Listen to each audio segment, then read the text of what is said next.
On behalf of the Waterloo Library and Historical Society, I welcome our friends, family, and of course, special guests to this historic Fatzinger Hall. You know, we sit in, and we stand in here and we take in the beauty of the architectural features. We appreciate the colors that come in through these beautiful stained glass windows. We notice the oldness of the space, but also the strength of its design. This is the perfect place to celebrate and honor the strength and the invaluable things that Carl and Ruth Schoenacker have shared with this community. The annual Wells Awards ceremony places a high honor upon the individuals who have etched their way into the history of our fine community, just as Henry C. Wells had done nearly a century and a half ago. The recipients of this award serve as the inspiration to our community. Carl and Ruth believe in the strength of knowledge, the power of education, and the value of the preservation of our history. At this moment, I'd like to ask some of my fellow board members for the Historical Society to please come up on stage and just share a couple short stories about Ruth and Carl.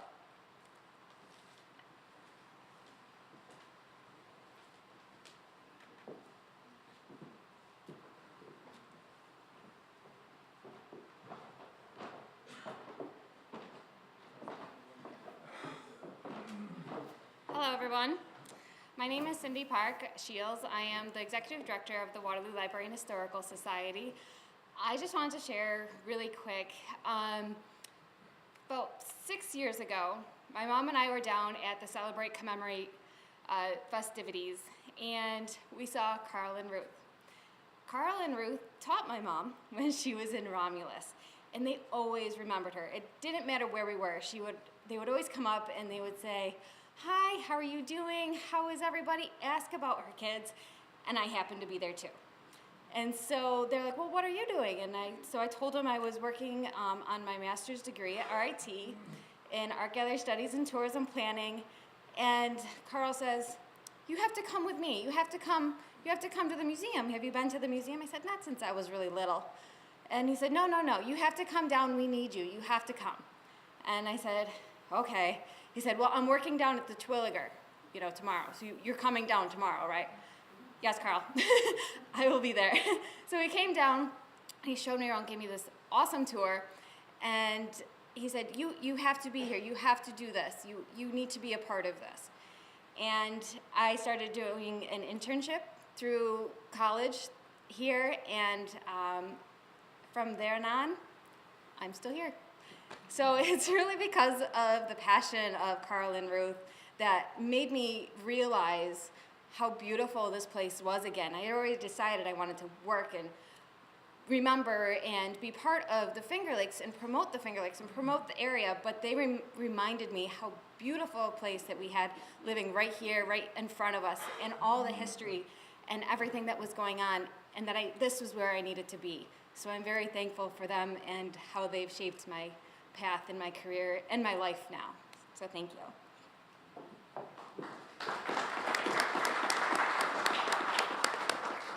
Well, I have some fond memories of Carl.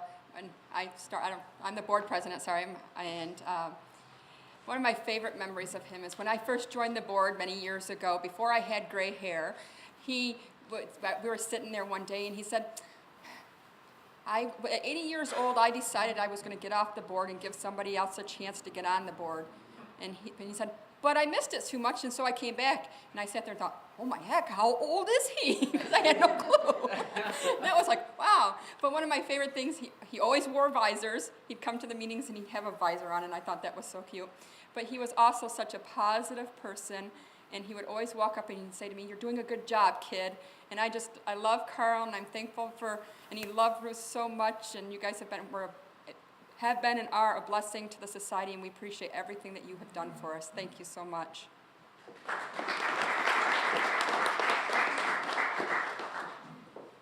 My association with Carl and Ruth goes back just a little bit further than that. I don't even remember, it must have been over 20 years ago. I happened to see Carl and Ruth in the card store up in Geneva. And we were involved in getting the whole museum reorganized at the time. And so just on a whim, I said, how would you guys like to help out with this and see if you could help us do something here? And they said yes, and they did. And the two of them worked so hard to organize, to reorganize, to get everything stored properly. Ruth particularly, her knowledge was terrific about fabrics and clothing and all of that sort of thing. And she got all of the dresses and the undergarments and all of the fabric things stored properly, put in the right kind of settings for keeping dresses from deteriorating further than they already had. And of course, Carl and his very good friend Walt Rocky I called them the WD-40 twins, because everything that needed to be cleaned or preserved or whatever, WD-40, it was the way to go. It did everything. So the two of them worked so well together, and I was always amazed and just so pleased to see how Carl and Ruth worked together as a team. They were terrific people together. And I just enjoyed his sense of humor terrifically so. One of his favorite sayings was, two heads are better than one, even if one is a cabbage. And I'm sure you'll remember that. You probably heard it 1,000 times, but it always tickled me. And I just really enjoyed working with both of them. They're the finest people that I've ever known.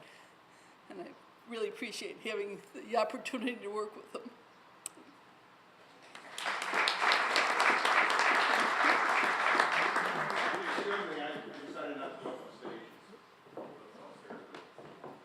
Carl and Ruth became museum director in 2000. They were definitely one of the mainstays that kept our museum going. And Carl and I were buddies. That's all I can say. We were buddies. We go out in a Porsche. I got a Porsche. We go out in a Porsche and every time driving around. And one of the neat things was, anytime we had to take something to the Westlake Conservators, we'd set it up so that we get there about 10:30, see? And then we go in and do our business, and then we get back in the car, and we go into the Skinny Atlas, and we get the Blue Water Cafe. Every time, and it was great. So I just want to say, Ruth, I enjoy both of you immensely.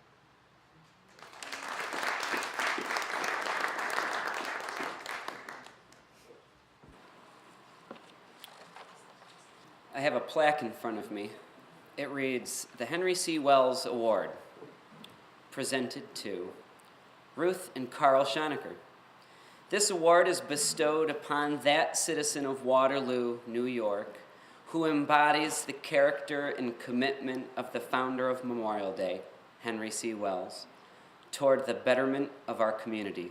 From the Waterloo Library and Historical Society, 2015.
I'm going to call up our board president, Corinne Lowry, who will speak on behalf of Senator Nozzolio.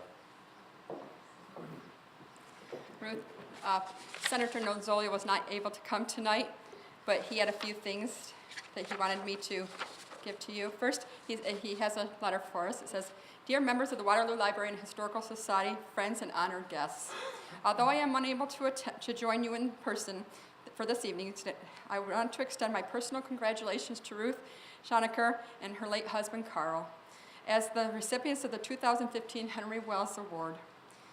Enclosed is a special New York State resolution that he prepared, and to honor their many years of service and dedication to the Waterloo community. And I'm just going to read a part of that because it's very long. But it says, whereas it is incumbent upon the people of the state of New York to recognize and acknowledge those within our midst who have made significant contributions to the quality of life therein. And whereas from this time to time, this legislative body takes note of certain extraordinary individuals it wishes to recognize for their valued contributions to the success and progress of society, and publicly acknowledge their endeavors which have enhanced the basic humanity among all of us. Resolved that this legislative body pause in its deliberation to honor Ruth and the late Carl Schoenacker upon the occasion of their designation as recipients of the 2015 Henry C. Wells Award by the Waterloo Library and Historical Society. And it further be resolved that a copy of this resolution suitably engrossed be transmitted to Ruth Schoenacker. And then he wrote one more thing. It says, Dear Ruth, congratulations on your recognition by the Waterloo Library and Historical Society as the recipient of the 2000 Henry C. Wells Award. Your dedication and commitment to others is to be commended, and I applaud you, your many contributions to the Waterloo community. In honor of this recognition, it is my pleasure to provide you with the enclosed New York State resolution. Congratulations, and again on this honor, recognition, and please do not hesitate to let me know whenever I can be of assistance to you and your family. With best wishes, sincerely, Michael Mazzolio.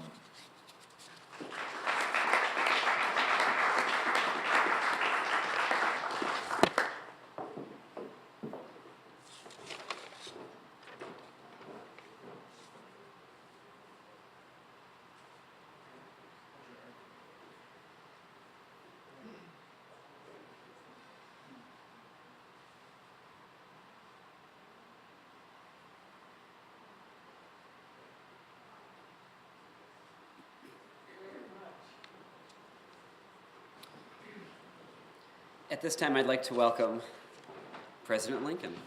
He'd like to share a few words.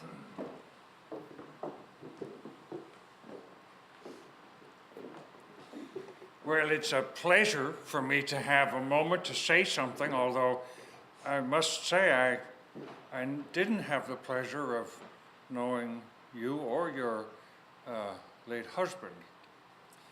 But from what I've heard, I have one thing that I would like to say. When I was a young man, as some of these folks who have reflected on their acquaintance with you are young. I was once young, believe it or not. But when I was a young man, probably my first mentor out in Illinois in a place called New Salem, which is no longer, was a man named Jack Kelso. He was probably the best hunter in all of Illinois, a skilled farmer, and an accomplished woodman. But he really wished to do none of those things. What he wanted to do was fish. And he taught me to fish.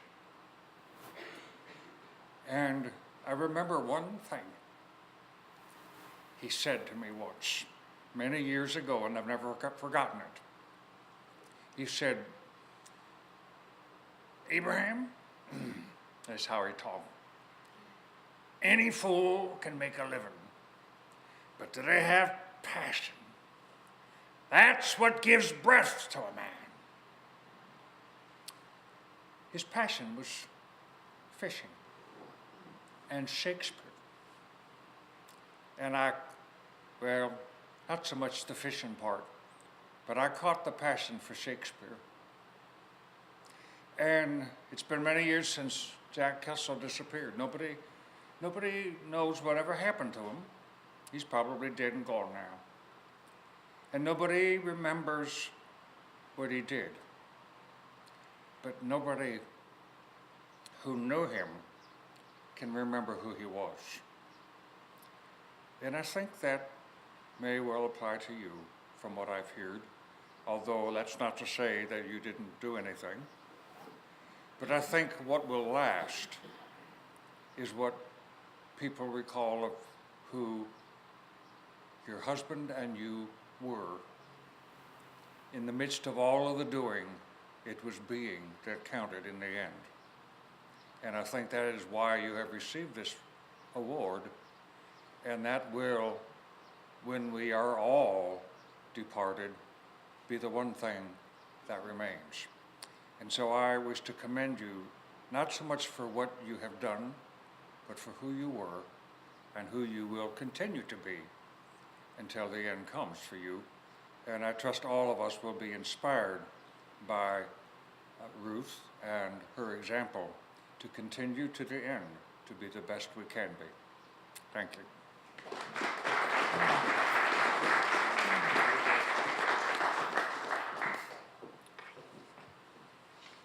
I would like to call up President Theodore Roosevelt. Once again, I am delighted to be here in Waterloo, New York. This is a marvelous building where the community can gather, not only to reflect upon the things that the community as a whole can do, but as individuals can do. I'm especially honored and grateful to be here for perhaps, I'm sure every one of you know that with Mr. Lincoln, Mr. Grant, and myself, there's a certain Republican aura on the stage.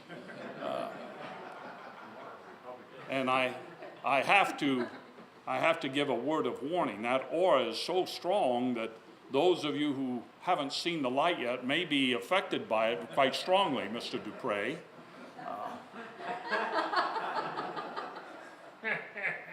The honor that I have to be here and to speak a few words is heartfelt. I am here with Mr. Lincoln, who I think quite fairly shares the pedestal with George Washington as the greatest of American presidents. And that includes myself. I am here with Mr. Grant, who has been also called the Hammer of the North. With either of these two gentlemen absent, the successful defense and continuation of the Union may have disappeared in a maelstrom of blood. So for all the things that they have done, keeping this country one and whole to seek a better future is vitally important. And they share three characteristics that our honorees also share, whether you know it or not. People who volunteer, work as volunteers, see a community need and wish to fill it, or a national need and wish to fill it, are people with vision. They're going someplace. They see up the road. They see their destination, and that's where they're going. They may not get there. They may diverge or take a detour, but they readjust, and they keep that vision in front of them. Once they have the vision, they take action. They don't let things stop them or slow them down. They don't debate or consider. This needs to be done, and by golly, someone has to do it, and it might as well be me as anybody else. And then they know they have to ignore the critics. As I've said before many times, whatever you do, however you do it, for whatever good it brings to the community or to the nation, there will be critics. It's inevitable. Under every rock there's critics for everything. But you can't let them slow you down. If you see a need, as you folks have done, and you try to fill it, you can't worry about what others think. As I said at the Sorbonne in 1910, it is not the critic who counts, not the man who points out where the strong man stumbled or where the doer of deeds could have done better. The credit belongs to the man who is actually in the arena, whose face is marred by the dirt and sweat and blood. And he strives valiantly and errs again and again, for there is no effort without shortcoming. But he knows the great enthusiasms, the great devotions, and he spends himself in a worthy cause. and who, in the end, at the best, knows the triumph of high achievement, and at the worst, if he fails, fails while daring greatly, so that his place shall never be with those cold or timid souls who know neither victory nor defeat. For these gentlemen and for our honorees, it is victory. Thank you very much.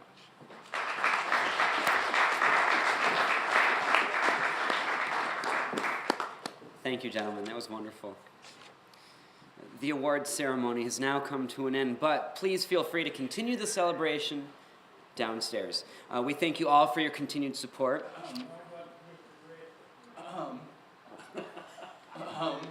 Please excuse me. And lastly, I would like to welcome Thank you. Mr. Thank President. You may, President Granner. yes, you may go.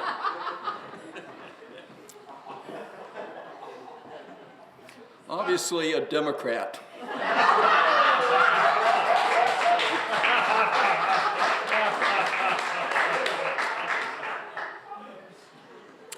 Well, this came as somewhat of a surprise. I was not prepared to make a short speech, so I am going to make a long speech tonight. I will extol the benefits of the Republican and denigrate those of the Democrat. But getting back to why we're here tonight, we honor two people. We as Americans do this. As President of the United States, General of the Army, I had the pleasure of leading this armies of the United States to victory. And it was not the generals that won the war, it was the soldiers who won the war, along with the sailors and the Marines. As president, I met many people, all with distinguished titles. And I noticed one thing, as I traveled around the world, I attended many dinners and many functions, and these dukes and barons would give each other awards all the time. They never seemed to recognize what a country is made of. This is the character of the American people. You represent the American people. We honor the American people. Titles mean nothing to us. It is what you do that builds your character. There are those that have said in the war, when you go to the South, there is no monuments to the Union soldier. There is no monuments, but we have plenty of Confederate monuments. My response to them is, sir, you have not looked. You must open your eyes. Because there are more monuments in the South than there are in the North. As a matter of fact, there are a multitude of times these ideas that represent America. And they said, what is that? I said, it is the American flag. That represents our country. Those who volunteer represent our country. They are the finest. Generals are nothing, presidents are nothing, unless you have the people who will volunteer and who will answer the call and come forward and do their duty without having to be asked. It is that type of patriotism that separates the American from the rest of the world. The world will always denigrate America. They will always say things about us because they do not understand our character. Our character are those that volunteer, that will stand up and say, I will do this. I will do this. I don't have to be impressed. I will go to war because our cause is right. I will do this because it is right. And that's what separates us as Americans. I want to thank you for the time that you gave, because it is your time. As the soldiers gave their times and sacrificed their lives so we would have a better world, you have given your time. You stand amongst the honored Americans who stood up and said, yes, I will do this. I don't have to be asked. I will do it. That's why we're Americans, and that's why we're proud of you, and I'm proud of all of you. because all of you represent the very best of America. Thank you.